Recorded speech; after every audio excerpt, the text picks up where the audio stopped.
Assalamualaikum warahmatullahi wabarakatuh.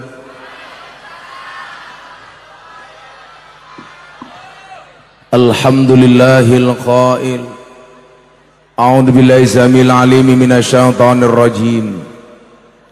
Wa ma nursilul mursalina illa mubasysyirina wa mundhirin. Faman amana wa aslaha fala khaufun alaihim wala hum yahzanun.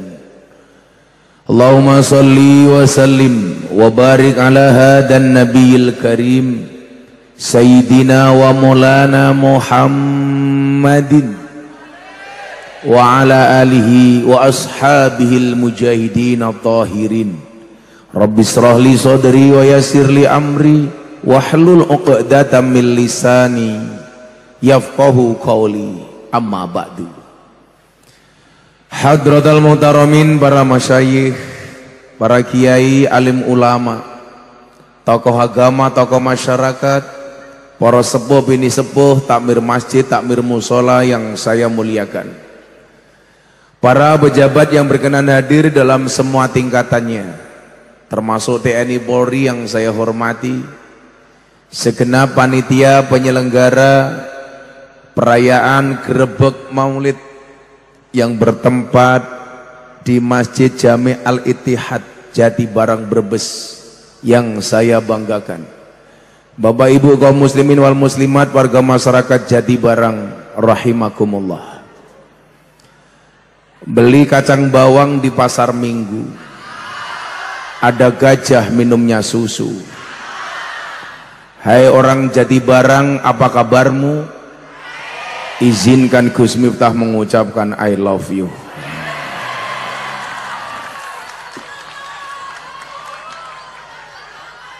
Karena ini acaranya maulid, supaya tidak salah niat, mari kita baca niat hadir di maulid bersama-sama.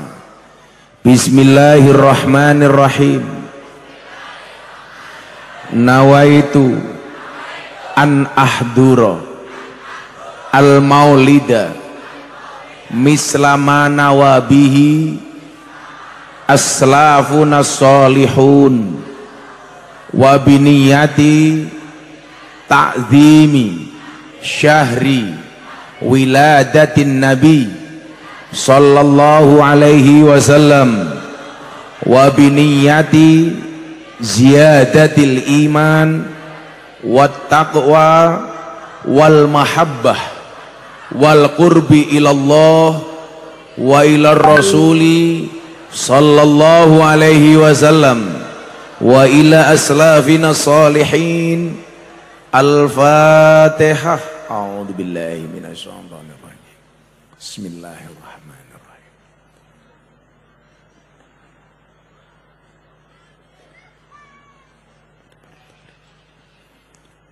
Di mana pentingnya niat?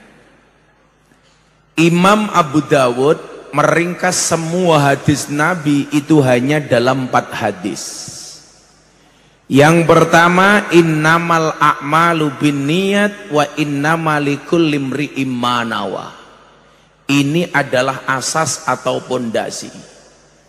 Sebuah bangunan kokoh atau tidaknya itu tergantung kepada pondasinya. Amal dan perbuatan baik dan buruknya tergantung niatnya. Yang kedua, min husnil islamil mar'i tarkuhu ma la ya'nihi. Orang Islam yang keren itu meninggalkan yang gak penting. Maka saya bilang, tetaplah bermanfaat walaupun hidupmu sering dimanfaatkan. Betul? Kalau kamu beda, tetaplah terlihat penting walaupun tak berguna. Yang ketiga, asas al halalu bayyinun wal haramu bayyinun. Ini soal hukum. Yang keempat, innallaha thayyibun la yaqbalu illa thayyiban. Allah itu maha baik, tidak diterima kecuali yang baik. Pertama, niat. Kenapa hadir maulid harus diniati? supaya ada bedanya dengan pengajian. Kalau maulidan itu pasti pengajian, kalau pengajian belum tentu maulidan. Sama kalau orang haji itu pasti umroh, kalau umroh belum tentu haji. Kalau sholat itu pasti membaca sholawat, kalau membaca sholawat belum tentu sholat. Kalau wudhu itu pasti raub, tapi kalau raub belum tentu wudhu. Kalau nikah itu pasti kawin,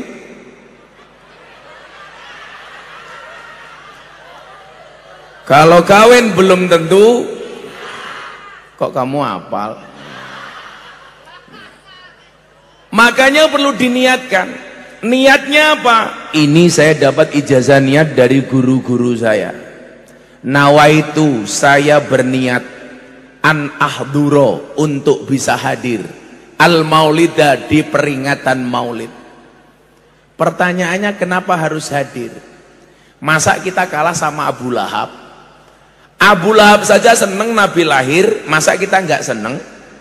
Kalau ada orang mempertanyakan kenapa maulid dirayakan, kenapa maulid diperingati, itu sama halnya dia bertanya kenapa Nabi lahir. Makanya kalau lihat kondisi saya, mungkin saya tadi nggak kuat datang ke sini. Semalam saya masih di Bali, tadi siang saya memenuhi undangan Pak Menhan di Jakarta, sore saya baru berangkat ke Semarang jam 6:30, landing 7:30, langsung lanjut. Badan saya capek, tapi begitu saya lihat agendanya maulid, saya semangat.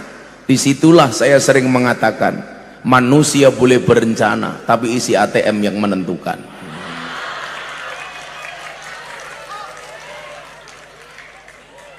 Ini saya tengeng Pak, nengok saja saya nggak enak. Tangan saya digerakkan gini sakit, ngomong tinggi dikit sakit.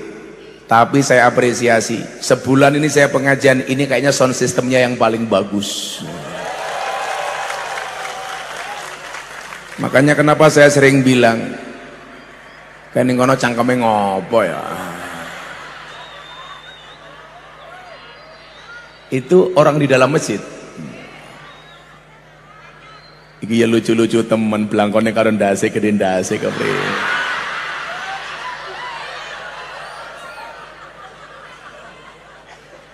Nggak usah pakai sendok Mas. Kalau toh ada gulanya, ini tidak akan saya aduk. Kenapa? Supaya manisnya di akhir. Kenapa?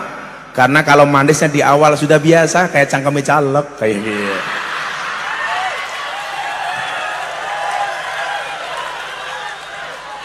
Itu caleg yang di sana, yang di sini enggak.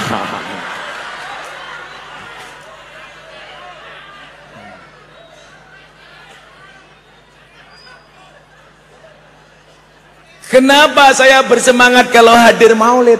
Ya, karena bagi saya cinta Nabi kepada kita itu tidak terbantahkan, sementara cinta kita kepada Nabi belum bisa dibuktikan.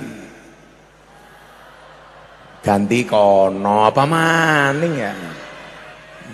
Ini jalan umum ini Pak. Ibu bapak yang saya muliakan, ada satu kisah yang ini membuat perdebatan. Benar apa tidak, ketika Nabi dilahirkan itu, sinar dari kelahiran Nabi sampai tembus ke langit. Saya jawab benar. Ibu bapak yang saya muliakan, dari 124.000 Nabi, yang 3.000 diantaranya menjadi Rasul, 25 diantaranya wajib untuk diketahui, dan 5 diantaranya yang mendapatkan ulul azmi. Hanya ada 2 Nabi yang pernah langsung bercakap dengan Allah. Yang pertama Musa, wa kallamallahu Musa taklima. Kemudian yang kedua baginda Nabi Muhammad sallallahu alaihi wasallam. Apa yang membedakan pertemuan Musa dengan Nabi Muhammad? Ternyata sangat berbeda. Perbedaannya di mana? Yang pertama, Nabi Musa ketemu Allah itu yang menghendaki Musa, sementara Nabi Muhammad ketemu dengan Allah itu yang menghendaki Allah. Nabi Musa mengajukan untuk ketemu, Nabi Muhammad diundang. Ini perlakuannya pasti beda, Pak. Saya datang ke sini, saya yang ingin, sama saya yang diundang. Kira-kira perlakuannya beda apa enggak? Beda. Kalau saya yang mengajukan untuk datang, maka tidak ada tanggung jawab panitia. Tapi kalau saya yang diundang sama panitia, yang menghendaki panitia, berarti panitia harus bertanggung jawab dengan kedatangan saya. Itulah fungsinya kenapa anggota DPR didudukkan di atas panggung, supaya hitungannya biar jelas. Walaupun sampai detik ini belum jelas hilalnya. Nabi Musa mengajukan, saking kepengennya Nabi Musa ketemu sama Allah, beliau berdoa selama 40 tahun baru dikabulkan. Orang jadi barang, kalian lihat, Nabi saja berdoa 40 tahun baru dikabulkan. Lah kita manusia biasa maunya doa langsung dikabulkan. Padahal kelasnya mat kolam cing, komat teko salam pelencing. Kelas kita itu kan aneh, Pak Bu. Subuh kesiangan, duhur asar sibuk dengan pekerjaan, maghrib masih di jalan, isya ketiduran. Begitu bangun nulis status WA, ya Allah mudahkanlah urusanku. Ini Nabi Musa, nabi, bahkan yang mendapatkan predikat ulul azmi, minta sama Allah baru dikabulkan setelah 40 tahun.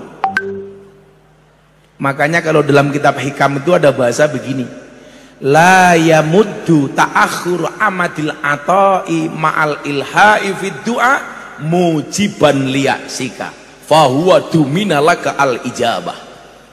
Janganlah karena keterlambatan Allah mengabulkan doa-doanya menjadikan kita berputus asa.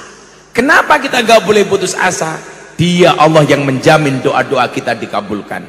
Setelah 40 tahun Nabi Musa baru ketemu dengan Allah. Tapi ingat, anak-anak muda jadi barang, secinta-cintanya kamu dengan Allah, please jangan berinisiatif untuk menemuinya.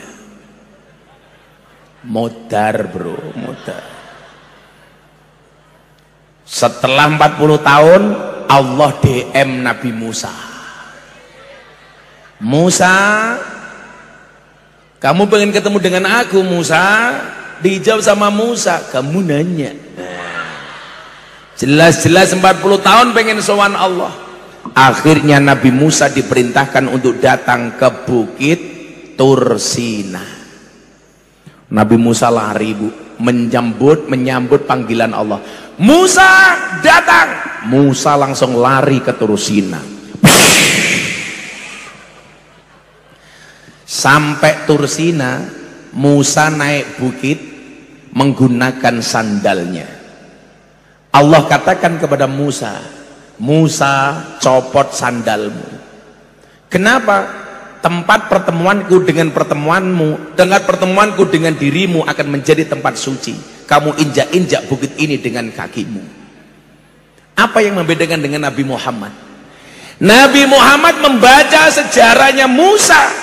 Ketika ketemu dengan Allah sandalnya dicopot. Saat Nabi Muhammad sowan ke Sidratul Muntaha sandalnya dicopot seperti Musa. Tapi Allah apa katakan kepada Muhammad? Wahai kekasihku Muhammad, jangan copot sandalmu, karena langit pengen diinjak-injak menggunakan sandalmu. Coba Mas, sandalnya Nabi saja terhormat, sampai langit pengen merasakan sandalnya Nabi. Makanya sekarang tuh kiai gaya-gayaan naik panggung sandalnya dipakai, sok-sokan. Ini Nabi Muhammad gak boleh nyopot. Langit pengen diinjak-injak dengan sandalmu wahai Muhammad. Perbedaan ketiga, Allah memiliki 70.000 hijab. Ketemu dengan Nabi Musa hanya dibuka satu hijab. Ketika hijabnya Allah dibuka, Nabi Musa terhempas jauh, nggak kuat ketemu dengan cahayanya Allah. Nabi Musa pingsan. Di batuknya Nabi Musa masih tersisa cahayanya Allah. Ketika ada umat melihat jidatnya Nabi Musa, matanya langsung buta karena begitu kuatnya nurnya Allah, walaupun hanya dari satu dari 70.000 hijab. Apa bedanya dengan Nabi Muhammad? Ketika sowan Allah, Nabi Muhammad berkata kepada Jibril, Jibril, engkau saja yang terbuat dari cahaya tidak mampu bertemu dengan Allah, bagaimana dengan aku wahai Jibril? Malaikat Jibril menjawab, Muhammad kekasihku, aku memang terbuat dari cahaya, tetapi cahayaku bukan cahayanya Allah. Sementara engkau Muhammad terbuat dari setengah cahayanya Allah. Maka kenapa dikatakan Nur Muhammad? Muhammad, engkau tercipta dari setengah cahayanya Allah, wahai Muhammad. Itulah alasan kenapa Nabi Muhammad itu tidak terbuat dari 100% tanah, tapi setengahnya adalah cahaya. Ketika ketemu dengan Allah, semua hijabnya Allah dibuka. Nabi Muhammad tidak terhempas seperti Musa. Kenapa? Karena cahaya Muhammad bagian dari cahayanya Allah. Makanya kalau Anda baca dalam hadis, kenapa Nabi Muhammad kalau keluar di siang hari dalam keadaan terik matahari, beliau selalu ditutupi oleh awan. Beda dengan ibu-ibu Jati Barang kalau keluar pakai payung karena takut hitam. Nabi Muhammad ketika ditutupi oleh awan, ternyata yang menghendaki awan itu bukan Nabi Muhammad tapi matahari. Kenapa? Cahaya matahari tidak mampu bertemu dengan cahaya Muhammad. Itulah kenapa dalam Al-Barjanji kita sebut anta syamsun, anta badrun, anta nur, fauqa nur. Ini kalau matahari langsung lihat Nabi Muhammad, bisa terhempas sebagaimana Musa langsung melihat satu hijabnya Allah. Ini Nabi Muhammad. Itulah alasan kenapa ketika Nabi Muhammad berada dalam kandungan ibunya Siti Aminah, munawwarah, bercahaya. Beda dengan anak-anak Jati Barang, pede, peteng dedet. Begitu lahir, Pak, cahayanya tembus sampai langit, set. Dilihat sama Abu Lahab, pamannya Nabi. Dia berkata kepada Suwaibah, Suwaibah, itu apa sinar dari rumah Siti Aminah? Keponakanmu lahir, wahai Abu Lahab. Saat itu Abu Lahab ikut bergembira. Dia katakan kepada pembantunya Suwaibah, Suwaibah, kamu datang ke rumah Siti Aminah, kamu bantu kebutuhan Siti Aminah hari ini. Maka diriwayatkan hari itu si Abu Lahab bikin kopi sendiri, bikin sarapan sendiri, karena pembantunya membantu rumahnya Siti Aminah. Saking bahagianya dengan kelahiran Nabi Muhammad, Suwaibah pun akhirnya dimerdekakan sebagai budak. Dan Bapak Ibu tahu, hanya karena bangga dengan kelahiran Nabi Muhammad, hari Senin, hari ini sampai kiamat, jasadnya Abu Lahab di alam kubur, siksanya dikurangi oleh Allah. Cuman seneng sekali tok. Padahal jeleknya Abu Lahab itu nas Al-Quran, tabat syada abi lahabiu watak. Kalau kamu ngomong jelek, mungkin hanya tetanggamu, tapi jeleknya Abu Lahab itu yang memvonis Allah. Masih diselamatkan setiap hari Senin. Kalau kita mungkin yang memvonis jelek siapa? Tetangga. Santai bro. Kalau ada orang ngiri, saya sering bilang, kalau ada tetanggamu ngiri, kamu nganan. Karena kalau sama-sama ngiri nanti ke orang kampanye, konvoy. Ini Abu Lahab jelas nas Al-Quran, celaka Pak. Kalau kita cuma dibilang celaka kamu sama tetangga biasa Pak, ini Allah. Gara-gara dia bangga dengan kelahiran Muhammad hari Senin, setiap hari Senin siksanya dikurangi oleh Allah. Bagaimana dengan ikhtiar panitia malam hari ini menghadirkan pengajian, menghibur sekian banyak orang? Apakah ini tidak akan mendatangkan rahmatnya Allah? Wallah, panitia dan kita semua yang hadir mendapatkan rahmatnya Allah. Maka saya doakan ketua takmirnya mudah-mudahan masuk surga pertama kali, berangkat setelah pengajian. Jadi bar pengajian ketua takmir mati. Siapa takmir? Halo bro.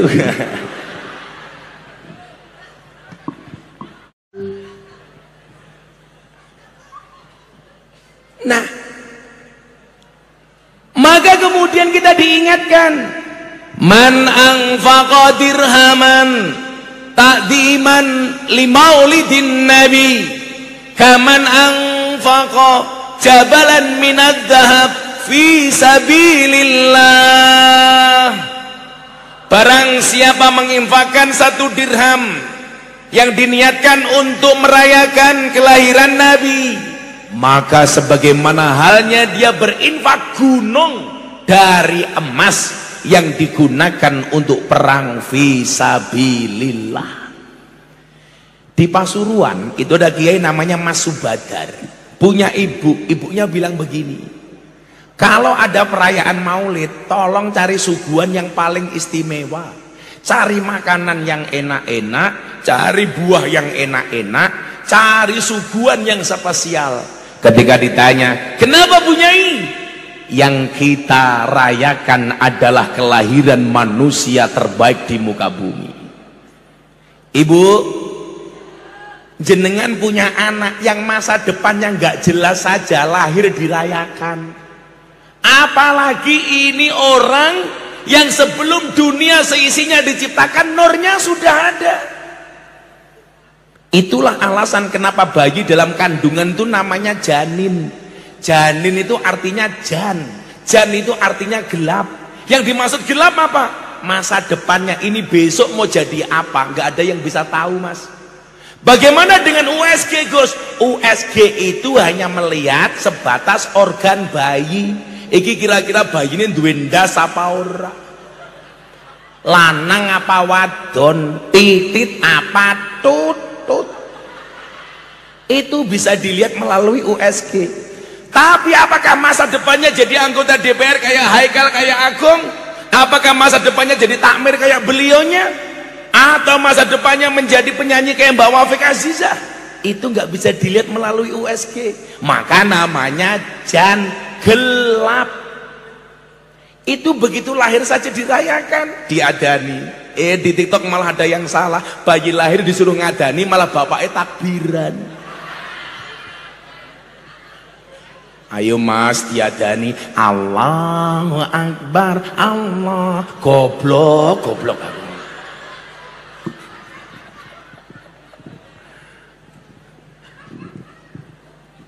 Ini bayi lahir, ada walimah tasmiyah, akikoh. Lah ini Nabi. Makanya kalau ada pengajian maulid, berebut nyumbang. Jangan berebut minta. Bu, kalau bisa bawa makanan sendiri sebanyak-banyaknya untuk Nabi. Kita yang butuh. Bagaimana kemudian kita tidak cinta dengan Nabi? Satu saat, ini Pak alasan kenapa kita bikin maulid. Ngapunten guys, saya pegang mic itu sakit banget ini saya. Saya kemarin di Bali periksa dokter, saya 10 hari nggak pulang Bu. Saya tanya sama dokter, kok saya sering tengeng, penyebabnya apa? Dokternya jawab, iya Gus Miftah kurang kelon. Ya Allah, kan aku jadi ingin pulang goblok. Sakit banget ini Pak saya itu, nengok aja sakitnya minta ampun ini. Apa Bu? Cie, jandanya pengen mijit aku. Emangnya aku cowok apaan? Supaya silaturahmi tidak terputus, minta dong 100. Kiu-kiu mbok jeru. Apakah benar ini kopi? Kita lihat. Oh iya, baunya ya Allah sangite.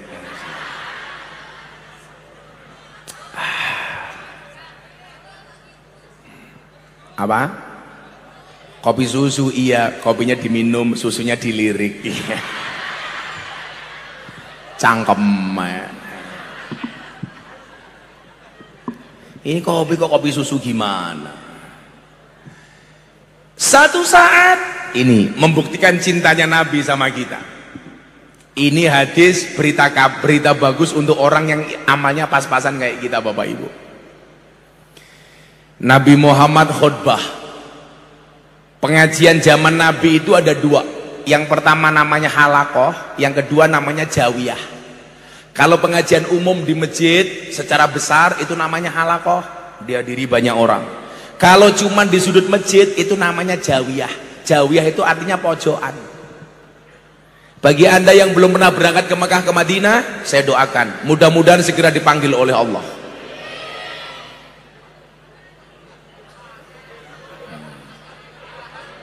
Dipanggil oleh Allah, amin. Cangkemnya kesusu.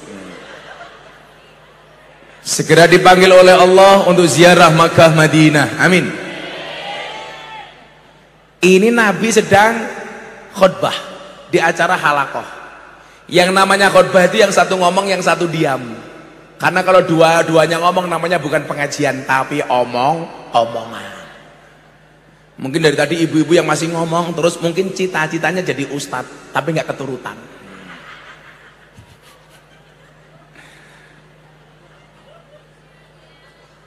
Bercanda.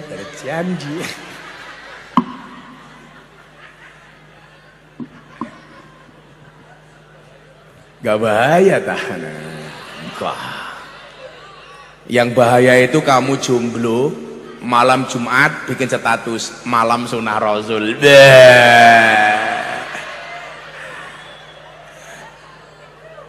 Sunah Rasul kok nganggo sabun. Pak Ijo. Nah, Nabi saat itu berbicara tentang as-sa'ah. Apa itu as-sa'ah? Hari kiamat. Beliau berbicara tentang prahara surga dan neraka. Bla bla bla bla bla bla bla. Kalau Nabi sudah berbicara, semua orang terdiam. Jangankan mendengar suaranya, memandang wajahnya saja orang sudah terkesima. Karena Nabi itu jauh lebih ganteng dibandingkan Nabi Yusuf. Nabi Yusuf itu ada yang mengatakan gantengnya hanya 50% Kanjeng Nabi. Bahkan ada yang mengatakan 25%. Tapi kenapa Nabi digambarkan paling ganteng Nabi Yusuf, Bu? Karena gantengnya Nabi Yusuf bisa dilukiskan, sementara gantengnya Nabi Muhammad tidak bisa dilukiskan. Gantengnya Nabi Yusuf yang gak ada apa-apanya dibandingkan Nabi saja membuat tamunya Siti Zulaikha mengiris tangannya, saking terpesonanya dengan Nabi Yusuf. Kalau di sini Nabi Yusuf kayak siapa ya? Kayak Pak Tamir? Enggak.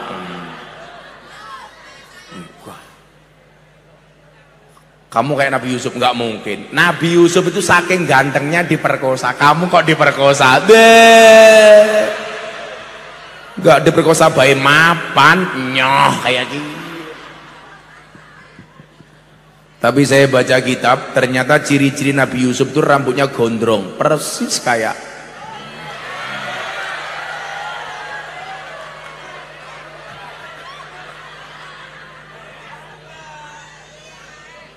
mbak-mbaknya. Ada yang teriak, cangkem, santet meteng kowe.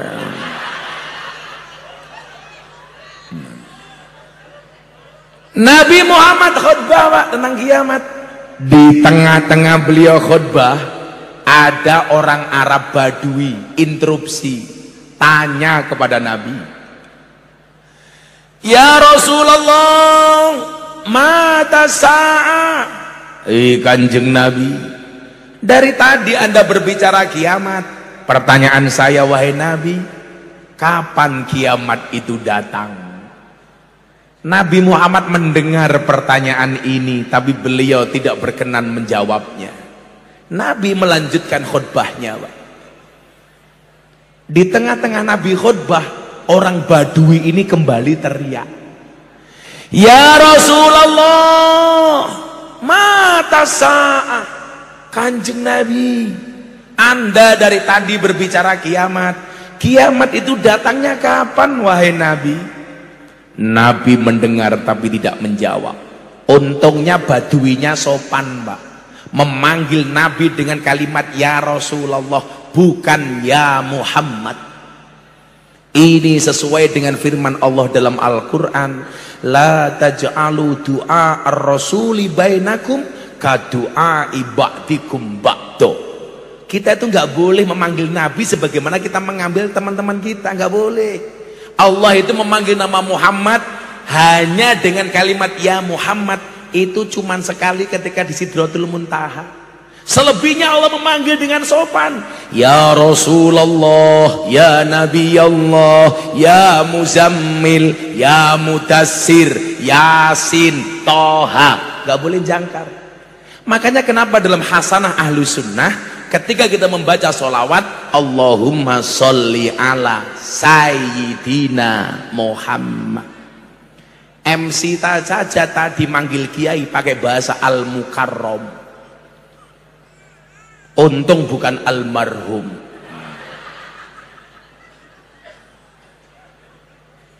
Saya ingat pesannya Habib Lutfi.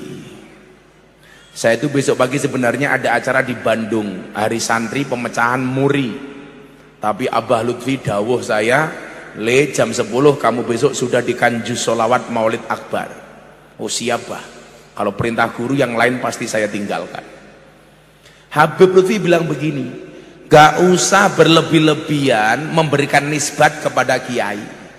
Contoh, acara selanjutnya tausiah akan disampaikan oleh sahibul fadilah wal karamah. Jangan, Pak. Sahibul fadilah wal karomah itu nisbatnya hanya kepada Kanjeng Nabi. Kiai jangan. Apalagi kalau manggil saya ngaji, Pak. Jangan pakai bahasa tausiah. Saya nggak setuju. Tausiah itu dari tasrif wasoyuwasi tausiatan. Artinya memberikan wasiat. Kalau MC-nya laki-laki minta saya naik ke atas panggung dengan menggunakan bahasa tausiah, itu sama hanya minta saya untuk memberikan wasiat, berarti mendoakan saya cepat mati. Saya curiga jangan-jangan MC ini seneng karo bojone inyong.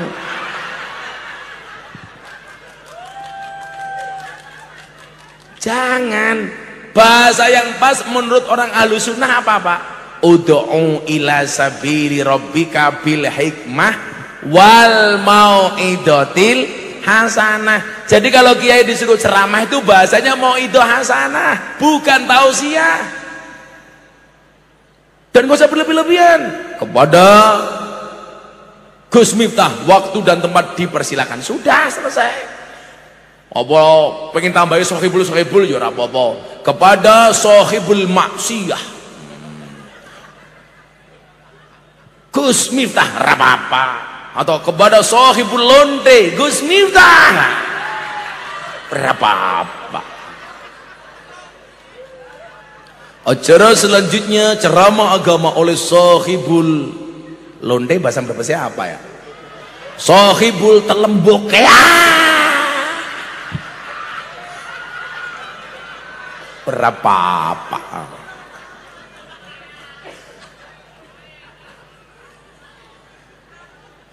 Gak usah berlebih-lebihan. Apalagi kadang-kadang MC-nya kalau muda malah kayak MC pengaji, kayak MC dangdut. Acara selanjutnya mau'idah hasanah akan disampaikan oleh ustadz yang sedang naik daun. Inyong batin, kia ustadz apa ular keket?